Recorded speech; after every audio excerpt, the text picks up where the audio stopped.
नमस्कार साथियों, जय हिंद जय भारत। कैसे हैं आप सभी लोग।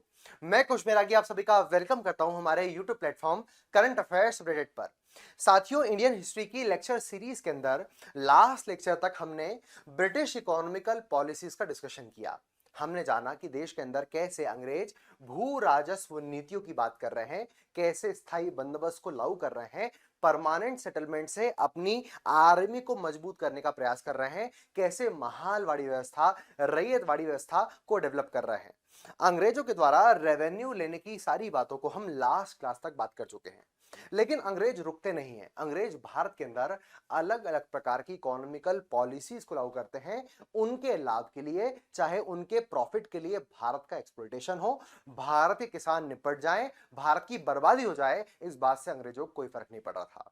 और यही कारण है कि बाद में अंग्रेजों की इकोनॉमिकल पॉलिसीज ने भारत का ना केवल एक्सप्लॉयटेशन किया, बाद में भारत के अंदर जो क्रांति होंगी उसके लिए एक सरफेस तैयार करने का इन्हीं नीतियों ने काम किया। अंग्रेजों की इन्हीं पॉलिसीज ने भारत के लोगों के मन मस्तिष्क में भय और विद्रोह की भावना पैदा कर दी और बाद में कई सारे रिवॉल्ट्स आपको देखने मिल रहे हैं। आपके मन में क्वेश्चन रहेगा कि सर, लैंड रेवेन्यू पॉलिसीज के अलावा ऐसी और कौन सी पॉलिसीज थी जिनके कारण अंग्रेजों ने भारत का एक्सप्लॉयटेशन किया। साथियों, बोर्ड पर देखिए, आपको अगला काम या अगली पॉलिसीज का फॉर्मेट देखने मिलेगा। अगला था कृषि का व्यवसायीकरण, कमर्शलाइजेशन ऑफ द एग्रीकल्चर। साथियों, ऐसा बिल्कुल नहीं था कि अंग्रेजों के आने के पहले ये थॉट भारत के लोगों के पास नहीं था। लेकिन अंग्रेजों ने आने के बाद इस बात को प्रायोरिटी दी और देश के अंदर जो बेसिक एग्रीकल्चर, जो आधारभूत परंपरागत कृषि चल रही थी, उसका निपटारा कर दिया। और यही कारण है भारत के अंदर बार बार अकाल आए। शायद हो सकता है आप मेरी अभी तक इस बात को नहीं समझ पा रहे होगे, लेकिन चलिए एग्जाम्पल के साथ बात को समझते हैं। जैसे मान के चलो हम सभी लोग बंगाल, बिहार, उड़ीसा के क्षेत्र में रहते हैं। और सीधी बात है, जब इस क्षेत्र में कई सारी नदियां अपने क्षेत्र के बहाव के माध्यम से जलोढ़ मृदा को डिपॉजिट करती हैं, निक्षेपित करती हैं, तो ये क्षेत्र वास्तव में धान की खेती के लिए और कई सारी अच्छी फसलों के लिए बड़ा प्रोडक्टिव माना जाता है। तो सीधी बात है, हमने सोचा, जो हम सभी किसान हैं, हमने सोचा कि जीवन यापन करने के लिए सबसे इंपॉर्टेंट है खाना। भोजन मिलेगा तो जी पाएंगे। एक काम करते हैं, हम सभी एग्रीकल्चर फैमिली के लोग हैं, हम लोग खरीफ, रबी और जायद की फसलों के माध्यम से अनाज का उत्पादन करेंगे, दालों का उत्पादन करेंगे, खाद्यान्न का उत्पादन करेंगे और कुछ खाना खाएंगे, कुछ बेचकर अपना जीवन यापन करेंगे। सीधी बात है, मतलब हमें वास्तव में जीवन जीने के लिए जो सबसे इंपॉर्टेंट चीज है भोजन, वो किसी से भीख मांगने की जरूरत नहीं पड़ेगी, क्योंकि हम प्रोड्यूसर हैं, किसान हैं, तो हम अपने लायक जो खाना है वो खुद पैदा कर लेंगे। और यही कारण था कि भारत के अंदर बहुत ज्यादा दिक्कतें नहीं थी। अकाल या भुखमरी का मामला आपको देखने नहीं मिल रहा था, क्योंकि हम लोग सीधी बात है उत्पादक हैं और उत्पादक के माध्यम से इतना तो हम पैदावार कर ले रहे हैं कि हमारा जीवन चलते रहे। लेकिन जब अंग्रेज भारत के अंदर आते हैं तो आप सभी को पता है, अंग्रेज ट्रेड कंपनी के रूप में भारत में आए, ईस्ट इंडिया कंपनी बनाकर। और लगातार ईस्ट इंडिया कंपनी को जो चार्टेड या आदेश या अनुमति मिल रही है ब्रिटिश क्राउन के द्वारा, वो अलग अलग है। और बार बार मैं आपको एक कॉन्सेप्ट रिवाइज कराते रहता हूं कि अंग्रेज भारत के अंदर आकर जो जो काम कर रहे हैं, वो सारे काम के पीछे उनका मेन मंतव्य है कि भैया जो इंडस्ट्रियलाइजेशन या औद्योगिक क्रांति यूरोप में हो रही है, उसके लिए कच्चे माल की भरपूर सप्लाई भारत से ले आके आपको वहां पर करनी है। जितना ज्यादा कच्चा माल जाएगा, उतनी ज्यादा गुड्स यूरोप में प्रोड्यूस हो पाएंगी और बाद में वही गुड्स भारत के अंदर आएंगी और भारत के लोग उसे खरीदेंगे, जिससे अंग्रेज अमीर होते जाएंगे और सारा मामला चलते रहेगा। तो सीधी बात है, भारत एक्सपोर्टर बनते जा रहा है कच्चे माल का। अंग्रेज भारत के अंदर आते हैं, वॉर लड़ते हैं, एस्टेब्लिशमेंट करते हैं, लगान लेते हैं, सब कुछ करते हैं। अब वो सोचते हैं, यार हमको कपड़ा बनाने के लिए कपास चाहिए। कपास भारत के अंदर हो सकता है, लेकिन भारत के किसान तो भैया जो खाद्यान्न फसलें, इंपॉर्टेंट जो ग्रेन क्रॉप्स हैं, वास्तव में सीरियल क्रॉप्स हैं, उन्हीं को प्रोड्यूस किए जा रहे हैं। कपास पर ध्यान ही नहीं दे रहे, या देते तो थोड़ा बहुत ध्यान देते हैं। साथ ही साथ कपड़े को रंगने के लिए दुनिया के अंदर कुछ ही देशों में अच्छी नील होती थी, लेकिन जर्मनी जैसे देश जो वास्तव में नील के अच्छे उत्पादक थे, उनके साथ कभी कभी लड़ाई झड़प चलती रहती थी। इस कारण से नील उनको नहीं मिल पाता था। उन्होंने प्लानिंग करी कि भारत को वास्तव में कपास का, जूट का और जो ये नील है, जिसे आप कह सकते हो जो खाने योग्य फसलें नहीं है, इनको बेचकर आप पैसा कमा सकते हो। इन्हें अपन इंग्लिश में कैश क्रॉप्स या हिंदी में नगदी फसलें कहेंगे, या एक और शब्दों में आप कमर्शियल क्रॉप या व्यापारिक फसलें कहोगे, इसकी पैदावार करने के लिए अंग्रेजों ने भारत के किसानों को समझाया कि तुम्हें क्या करना है भैया, गेहूं पैदा नहीं करना है, धान पैदा नहीं करना है, धान और गेहूं के स्थान पर तुमको नील लगाना है। अगर तुम नील लगाओगे तो हम तुमको और पैसा देंगे, ज्यादा पैसा देंगे, तुम अमीर बन जाओगे, और इस नील को वो लेकर जाएंगे कहां पर, यूरोप में, उससे कपड़ा बनाएंगे और खूब सारा पैसा कमाएंगे। तो अंग्रेज सीधी बात चाह रहे हैं, भारत के अंदर कृषि तो हो लेकिन कृषि का कमर्शियलाइजेशन हो जाए, यानी कमर्शियल क्रॉप्स को प्रायोरिटी दी जाए। किसान भारत के अंदर पेट भरने के लिए खेती ना करें, वो उत्पाद करें पैसा कमाने के लिए, क्योंकि अगर वो पैदा करेंगे तो उनको भी पैसा मिलेगा और सर्वाधिक लाभ जो व्यापारी, तालुकदार या अंग्रेज अधिकारी हैं या यूरोप में रहने वाले लोग हैं वो कमाना स्टार्ट कर देंगे। तो सीधी बात है, कृषि के वाणिज्यीकरण का सामान्य मतलब था कि देश के अंदर नगदी फसलों के उत्पादन को वरीयता देना। अब आप सभी को साथियों पता होना चाहिए, अगर आप लोग भी किसान हैं, अगर अंग्रेज आपके पास आके बोलेंगे गेहूं चावल पैदा मत करो, नील पैदा करो, तो आप क्या बोलोगे कि भैया अगर नील पैदा करी और गेहूं चावल की लिमिटेशन खत्म हो गई, उसकी आपूर्ति बंद हो गई, तो देश के अंदर क्या जन्म ले लेगा, अकाल। और अकाल के समय क्या हम कपास खा पाएंगे, क्या हमारा पेट हम नील खा के भर पाएंगे। तो जैसे आप लोग सोच रहे हो वैसे उस समय के किसानों ने मना कर दिया कि हम नील की पैदावार थोड़ी बहुत मात्रा में कर सकते हैं, लेकिन तुमको जितनी डिमांड है उतनी पैदावार नहीं कर पाएंगे, क्योंकि हमें खाना खाने के लिए, हम अपना जीवन चलाने के लिए मुख्य खाद्यान्न फसलों को प्रायोरिटी देना पड़ेगी। और यहीं पर आपको देखने मिलता है कि भैया किसान और अंग्रेजों की झड़प हो जाती है, आपको नील विद्रोह देखने मिलता है। क्यों? क्योंकि वास्तव में अंग्रेज दबाव डाल रहे हैं कृषि का वाणिज्यीकरण हो। और सीधी बात है, अगर कृषि के वाणिज्यीकरण का फोर्स डाला जाएगा तो देश के अंदर खाद्यान्न फसलें, फूड क्रॉप्स का प्रोडक्शन कम होगा, और जो अकाल या फेमाइन है उसकी फ्रीक्वेंसी देश के अंदर बढ़ जाएगी। साथियों, आप अगर इतिहास को सही से पढ़ रहे हो तो अंग्रेजों के शासनकाल में इतने अकाल आए जितने भारत के इतिहास में आए ही नहीं थे। अंग्रेजों के समय ऐसा क्या हो गया कि भारत में बार बार फेमाइन आने जा रहे हैं, लोग मर रहे हैं, खाना पैदा ही नहीं हो पा रहा, क्योंकि आपको कृषि का वाणिज्यीकरण का फॉर्मेट देखने मिल रहा है, वो खाद्यान्न उत्पादन की बात ही नहीं कर रहे हैं। समझ पा रहे हैं? तो ये मामला चीज देखने मिलेगा। व्यापारिक मुनाफे को ध्यान में रखकर कृषि कार्य करना, वास्तव में यही मतलब आपको कृषि के वाणिज्यीकरण का देखने मिलेगा। समझ पा रहे हैं? तो नगदी फसलें की बात होगी, और कृषि में ब्रिटेन के लोगों को भारत में, अच्छा सीधी बात है, भारत के अंदर ब्रिटिश के लोग भी इन्वेस्टमेंट कर रहे हैं कृषि के अंदर, हम नील की पैदावार करेंगे तो हमें पैसा मिल जाएगा। तो सीधी बात है, सारा का सारा काम आपको देखने मिल रहा है अंग्रेजों के समय पर। टी के बागान आपको असम में 1835 में स्टेब्लिश होते देखने मिलेंगे। 1938 में असम चाय कंपनी की स्थापना की जाएगी। जूट के उत्पादन के लिए बंगाल को, कपास, नील, कॉफी के प्रोडक्शन को भी यहाँ पर प्रायोरिटाइज किया जाएगा।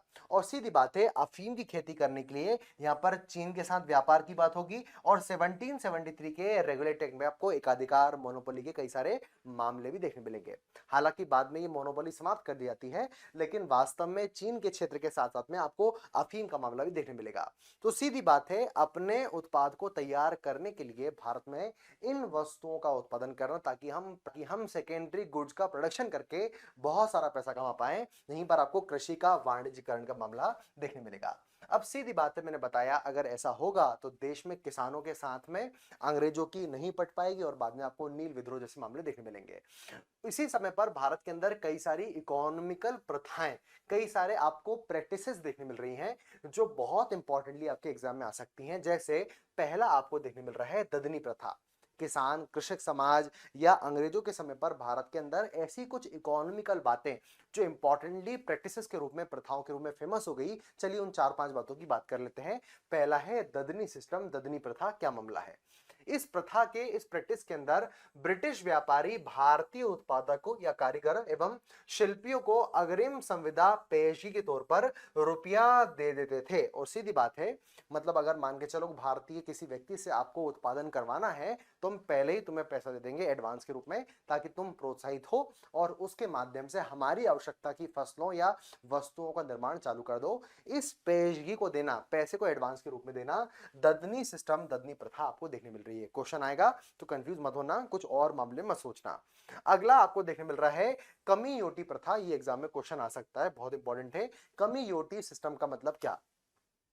बिहार एवं उड़ीसा में प्रचलित इस प्रथा के अंतर्गत कृषि दास के रूप में खेती करने वाले कमियां जाति के लोग अपने मालिक से ली गई ऋण पर दी जाने वाली ब्याज की राशि के बदले आजीवन उनकी सेवा करते थे। अब यहाँ पर आपको एक ट्राइब देखने मिल रही है, कमियां जाति के लोग, जो वास्तव में खेती करने के लिए कृषि मजदूर के रूप में, कृषि दास के रूप में काम कर रहे हैं। इनके पास खेत की भूमि नहीं है, ये दिन भर रात भर मेहनत करते हैं और कई बार अपना काम चलाने के लिए अपने मालिक से पैसा लेते हैं और उस पैसे का ब्याज नहीं चुका पाते, तो ये सेवा के रूप में आजीवन उनकी सेवा कर देते हैं। और कहीं ना कहीं यहाँ पर आपको बंधुआ मजदूरी, बॉन्डेड लेबर के केस भी यहाँ से आपको देखने मिलेंगे।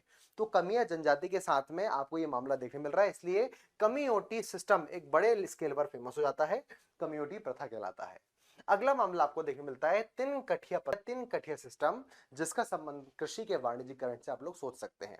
जैसे अभी मैंने आपको बताया कि अंग्रेज भारत के अंदर आकर किसानों को कह रहे हैं तुम्हें खाद्यान्न फसलों को, फूड क्रॉप्स को पैदा नहीं करना है, तुम्हें नील की खेती करना है, तुम्हें कमर्शियल क्रॉप्स पैदा करना है। जब अंग्रेजों की बात को किसानों ने मानने से मना कर दिया तो उन्होंने तीन कठिया सिस्टम को लागू किया। क्या मामला था? इस प्रथा के अंतर्गत, जैसे एग्जांपल की बताऊं आपको, जो 1 बीघा खेत होता है, उस 1 बीघा खेत को आप 20 कठों में, 20 क्षेत्रों में बांट सकते हो। हम बोलते हैं ना कि भैया 1 मीटर में कितने सेंटीमीटर वगैरह वगैरह, तो 1 बीघा खेत में 20 कठे, 20 छोटे छोटे ब्लॉक होते थे। तो वास्तव में किसानों को कहा गया कि तुम्हें 3 कठी पद्धति के माध्यम से 20 कठों में से 3 कठे क्षेत्र पर आपको केवल नील की खेती करनी होगी। इसी को 3 कठिया सिस्टम कहा जा रहा है। पढ़िए पूरी बात। इस प्रथा के अंतर्गत चंपारण बिहार के किसानों को अपने ब्रिटिश बागान मालिकों के साथ किए गए अनुबंध पर अपनी जमीन के करीब लगभग 3/20 भाग पर नील की खेती करना आवश्यक होता था। मतलब अगर जितना भी खेत मेरे पास है उसका 3/20 भाग, 1 बीघा का जो तीसरा ब्लॉक आपको देखने मिल रहा है, उस पर मुझे नील खेती करनी पड़ेगी और नहीं करूंगा तो बाद में ब्रिटिश अधिकारी मेरे खिलाफ कार्रवाई करेंगे। इस सिस्टम को अपन 3 कठिया पद्धति कह रहे हैं और इसके ही विरोध में आपको बाद में नील विद्रोह का मामला भी देखने मिलेगा। तो कृषि के वाणिज्यीकरण का आपको अगर एग्जाम्पल लिखना है तो 3 कठिया पद्धति एक बहुत शानदार एग्जाम्पल हो सकता है। अगला मामला दुबला हाली प्रथा, दुबला हाली सिस्टम भी आपको देश के अंदर देखने मिला। क्या नाम था? भारत के पश्चिमी क्षेत्र, मुख्यतः सूरत में प्रचलित इस प्रथा के अंतर्गत दुबला हाली नामक भूदास अपने मालिकों को ही अपनी संपत्ति और स्वयं का संरक्षक मानते थे। सीधी बात है, जो मालिक है उसके अंडर में काम करने वाले दास अपने मालिक को ही अपना संरक्षक मान रहे हैं, अपनी संपत्ति का मालिक उसी को मान रहे हैं, खुद दास के रूप में काम कर रहे हैं। इसको अपन दुबला हाली सिस्टम के रूप में जान रहे हैं। इस बात से पता चल रहा है ना केवल आपको बंधुआ मजदूरी का एक बड़ा स्केल, बल्कि बेगारी प्रथा का भी एक बड़ा स्केल आपको भारत के अंदर अंग्रेजों के समय पर देखने मिल रहा था। तो साथियों, अभी तक हमने लैंड रेवेन्यू पॉलिसी की बात करी, लैंड रेवेन्यू पॉलिसी के बाद में कृषि के वाणिज्यीकरण की बात करी और 4 प्रमुख इंपॉर्टेंट चर्चाओं को हमने यहाँ पर लेकर आए जो इंपॉर्टेंटली प्रीलिम्स के लिए काम की होती हैं। अंग्रेजों के द्वारा एक और काम कृषि के वाणिज्यीकरण के अलावा किया गया, उसका नाम था देश के अंदर डी इंडस्ट्रियलाइजेशन करना, विऔद्योगिकरण करना। सीधी बात है साथियों, अगर मान के चलो मैं अंग्रेज हूं और आप भारत के लोग हो और मुझे अपनी वस्तुएं आपको बेचना है, अगर आपके पास ऑलरेडी भारत के कपड़े होंगे तो आप मेरे कपड़े क्यों खरीदोगे, और मेरे कपड़े नहीं खरीदोगे तो मुझे लाभ कैसे होगा? तो अंग्रेजों ने कहीं ना कहीं भारत के जो हस्तशिल्प उद्योग थे उनको ठप करने का, खत्म करने का प्रयास किया, ताकि आपकी डिमांड जो है वो वहां से फुलफिल ना होकर मेरे द्वारा लाए गए कपड़ों से फुलफिल हो और मेरे उद्योग बढ़ते जाएं, चाहे भारत का मामला बर्बाद हो जाए। समझ पा रहे हैं? तो अंग्रेजों के द्वारा भारत के हस्तशिल्प उद्योग को निपटाने का काम करना, या डायरेक्टली इनडायरेक्टली अंग्रेजों के आने के बाद भारत के उद्योग का निपट जाना, विऔद्योगिकरण आपको देखने मिल रहा है। विऔद्योगिकरण का विचार सर्वप्रथम दादा भाई नेहरू जी के द्वारा आता है। मतलब ऐसा नहीं कि दादा भाई नेहरू जी भारत के अंदर डी इंस्टॉलेशन करने की बात करते हैं, नहीं, वो कहते हैं दादा भाई नेहरू जी कि अंग्रेजों के आने के बाद भारत के उद्योग बर्बाद होते जा रहे हैं। ये छोटे मोटे उद्योग भारत की रीढ़ की हड्डी थे, भारत के अंदर रोजगार प्रदान कर रहे थे, वस्तुओं का उत्पादन कर रहे थे, वो लगातार अंग्रेजों के आने के बाद खत्म होते जा रहे हैं। क्यों साथियों, कैसे? ये जो हस्तशिल्प उद्योग हैं, इनके खत्म होने की पहली वजह यही है कि देश के अंदर उद्योग से बनने वाले, मशीनों से बनने वाले अच्छे कपड़े या अच्छे उत्पाद मार्केट में सस्ते कीमत पर आ चुके हैं। तो सीधी बात है, सारे लोग अगर यहां जाएंगे तो इनके कपड़े कौन खरीदेगा? जब इनके कपड़े नहीं खरीदेंगे तो इनके जो हस्तकरघा उद्योग है वो लगातार बंद होती चली आएगी। दूसरा मामला, जो हैंडक्राफ्ट या हस्तकरघा उद्योग आपको भारत के अंदर देखने मिल रहे हैं, उनको सर्वाधिक खरीदने वाले जो लोग थे वो थे भारत के राजा। जब ये राजा ही खत्म हो गए, जब ये राजा ही पैसों में कमजोर हो चुके हैं, ये राजा ही पेंशन याफ्ता बन चुके हैं, इनके पास पैसा ही नहीं बचा है, तो क्या वो इनको संरक्षण दे पाएंगे? नहीं। और अंग्रेज भैया इनकी ड्रेस खरीदेंगे नहीं। तो सीधी बात है, राजाओं के खत्म हो जाने के बाद या जो पुराना वाला सिस्टम है वो खत्म हो जाने के कारण आपको इनका फॉल भी देखने मिलेगा। समझ पा रहे हैं? तो इस कारण से विऔद्योगिकरण का मामला देखने मिलता है। भारत में विऔद्योगिकरण की प्रक्रिया का सबसे अधिक बल आपको 1830 1813 के चार्टेड एक्ट से मिलता है, जिसमें मुक्त व्यापार की नीति को अपनाने की बात होती है और भारतीय बाजार को ब्रिटिश वस्तु के लिए खोल दिया जाता है। बताया मैंने आपको, जब भारत के अंदर अंग्रेजों की वस्तु आएगी तो सीधी बात है भारत की वस्तु पिछड़ जाएगी और काम खत्म हो जाएगा। विऔद्योगिकरण के दुष्परिणाम स्वरूप भारत में ग्रामीण हस्तशिल्प उद्योग का पतन हो गया और यही बात हम लोग बार बार कर रहे हैं। तो सीधी बात है साथियों, अभी तक हमने क्या क्या पढ़ा, एक बार चीजों को रिवाइज कर लीजिए। कहानी में सबसे पहले हम लोगों ने ब्रिटेन की साम्राज्यवादी नीतियों को देखा कि कैसे कैसे वो अपनी डॉक्ट्रिन ऑफ लैप्स या सब्सिडरी अलायंस बनाने की पॉलिसी को अपना रहे हैं। फिर अपनी आर्थिक नीति के अंदर लैंड रेवेन्यू पॉलिसी को अपना रहे हैं, कैसे वो कृषि का वाणिज्यीकरण कर रहे हैं और कैसे वो उद्योग को नष्ट कर रहे हैं। चलिए इसके बाद में हम लोग ब्रिटेन की शिक्षा नीति, ब्रिटेन की प्रशासनिक नीति और कई सारी अलग अलग पॉलिसीज को समझेंगे। तो कुछ भी कंफ्यूजन है इकोनॉमिकल पॉलिसीज में तो कमेंट सेक्शन में कमेंट ड्रॉप कर दीजिए, मैं आपके कमेंट का आंसर अगली क्लास में दूंगा। अदरवाइज जितनी बातें बता रहा हूं वो सारे के सारे एग्जाम के दृष्टिकोण से बहुत आवश्यक हैं। तो देवाशीष क्लासेस एप्लीकेशन को डाउनलोड कीजिए, कॉम्बो ऑफर को ज्वाइन कीजिए। स्टैटिक जी के मल्टीपल चीजें आपको यहाँ पर देखने मिलेंगी, मॉक टेस्ट आपको देखने मिलेंगे, आपको कई सारे पीवाईक्यू सॉल्विंग सीरीज देखने मिलेंगी, करंट अफेयर्स की लेटेस्ट सीरीज देखने मिलेगी, स्टैटिक जी के पीडीएफ देखने मिलेंगे, मल्टीपल चीजें होंगी। तो जुड़ जाइए, तब तक के लिए धन्यवाद। जय हिंद, जय भारत।